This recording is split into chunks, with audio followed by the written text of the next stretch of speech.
Hi ನಮಸ್ತೆ ಎಲ್ಲರಿಗೂ. ನಮ್ಮ ಫ್ರೆಂಡ್ ಇವತ್ತೊಂದು ದೇವಸ್ಥಾನಕ್ಕೆ ಹೋಗೋಣ ಬಾ ಅಂತ ಹೇಳ್ಬಿಟ್ಟು ಕರ್ಕೊಂಡು ಹೋಗ್ತಾ ಇದ್ದಾರೆ. ಅದು ಎಲ್ಲಿ ಅಂದರೆ ಚಿಕ್ಕಬಳ್ಳಾಪುರದ ಹತ್ರ ಇರೋ ಪಾಪಾಗ್ನಿ ಮಠ. ನಾವು ಎಷ್ಟು ಹತ್ರ ಇದ್ದರೂ ನಮಗೆ ಇನ್ನೂ ಆ ದೇವ್ರ ದರ್ಶನ ಮಾಡೋ ಅದೃಷ್ಟ ಸಿಕ್ಕಲಿಲ್ಲ. ಹಾಗಾಗಿ ಇವತ್ತೇನೋ ಕಾಲ ಕೂಡಿ ಬಂದಿದೆ.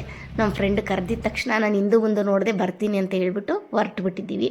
ಹೋಗೋ ದಾರಿನೇ ಅಷ್ಟು ಚೆನ್ನಾಗಿದೆ. ಬೆಟ್ಟ ಕಾಡು, ಒಂದು ತೋಟಗಳ ಮಧ್ಯೆ, ಹಸಿರು ಸಸ್ಯಗಳ ಮಧ್ಯೆ ಎಷ್ಟು ಚೆನ್ನಾಗಿದೆ ದೇವಸ್ಥಾನ. ಬಂದ್ವಿ, ಬಸ್ಸಲ್ಲಿ ಬಂದು ಅಲ್ಲಿಂದ ಆಟೋದಲ್ಲಿ ಬರಬೇಕು. ಇಲ್ಲಿಗೆ ಬಸ್ ಇಲ್ಲ, ಅದು ಓನ್ ವೆಹಿಕಲ್ ಇದ್ದರೂ ಅನುಕೂಲ ಇರುತ್ತೆ. ತುಂಬ ಚೆನ್ನಾಗಿದೆ ದೇವಸ್ಥಾನದೊಳಗಡೆ ಆವರಣ, ಅಷ್ಟು ಪ್ರಶಾಂತತೆ.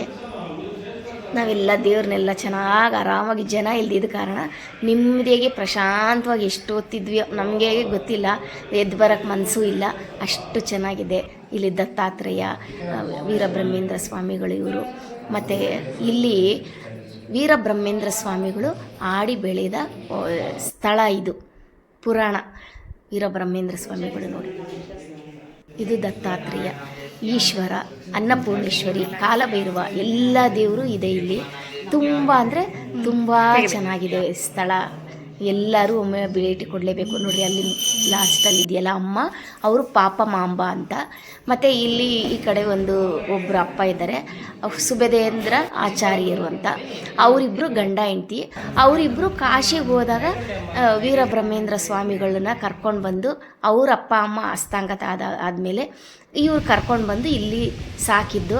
12 ವರ್ಷವರೆಗೂ ಇಲ್ಲಿ ಇರ್ತಾರಂತ. ಅವರು ಓಡಾಡಿಕೊಂಡು ಆಟ ಆಡಿಕೊಂಡು ಒಂಥರ ಖುಷಿ ಆಯಿತು, ಮೈಯೆಲ್ಲ ರೋಮಾಂಚನ ಆಯಿತು. ಅವರು ಓಡಾಡಿದ್ದು ಸ್ಥಳ ಅಂದರೆ ನಮಗೆ ಎಷ್ಟು ಖುಷಿ, ತುಂಬ ಅಂದರೆ ತುಂಬ ಖುಷಿ ಆಯಿತು. ನಾವಿಲ್ಲೆಲ್ಲ ಪೂಜೆ ಮುಗಿಸ್ಕೊಂಡು ಸ್ವಲ್ಪ ಹೊತ್ತು ಇಲ್ಲೇ ಕೂತ್ಕೊಂಡಿದ್ದೋ, ತುಂಬ ಹೊತ್ತು ಕೂತ್ಕೊಂಡಿದ್ದೋ, ಯಾಕಂದರೆ ಅಷ್ಟು ಖುಷಿ ಆಯಿತು ನಮಗೆ. ಮತ್ತು ಇಲ್ಲೇ ಪಕ್ಕದಲ್ಲೇ ಮಠ ಇದೆ, ದೇವಸ್ಥಾನದ ಮಠ. ಅಲ್ಲಿಗೆ ಅಲ್ಲಷ್ಟು ತುಂಬ ದೊಡ್ಡದಾಗಿದೆ. ಇನ್ನು ಕನ್ಸ್ಟ್ರಕ್ಷನ್ ಎಲ್ಲ ನಡೀತಾ ಇದೆ. ತುಂಬ ಚೆನ್ನಾಗಿದೆ. ಒಳ್ಳೆ ಪ್ರಸಾದ ಕೊಟ್ಟರು, ಊಟ ಮಾಡಿಕೊಂಡು ಧ್ಯಾನ ಮಂದಿರದಲ್ಲಿ ಭಜನೆ ಮಾಡ್ತಾಯಿದ್ದೆ.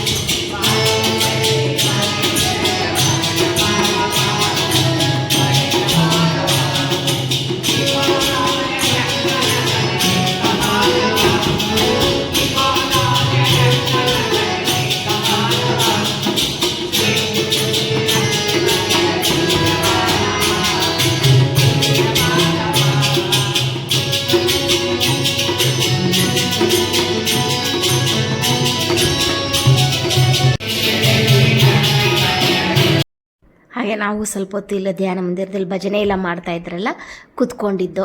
ತುಂಬ ಖುಷಿ ಆಯಿತು. ನನ್ನ ಫ್ರೆಂಡ್ಗೆ ತುಂಬ ಥ್ಯಾಂಕ್ಸ್ ಹೇಳಬೇಕು. ಯಾಕಂದರೆ ನಾವು ಇಷ್ಟು ಹತ್ರ ಇದ್ದು ಇಷ್ಟು ಒಳ್ಳೆಯ ದೇವಸ್ಥಾನ ನೋಡೇ ಇಲ್ಲ. ನೋಡಿ, ಹತ್ರನೇ ಇದ್ದರೂ ನಮಗೂ ಅದರ ಇತಿಹಾಸ ಮಹತ್ವ ಗೊತ್ತಾಗಲ್ಲ. ಹಾಗಾಗಿ ಇವತ್ತು ಒಂದು ಸಾರ್ಥಕ ದಿನ ಅನ್ನಿಸ್ತು ನನಗೆ.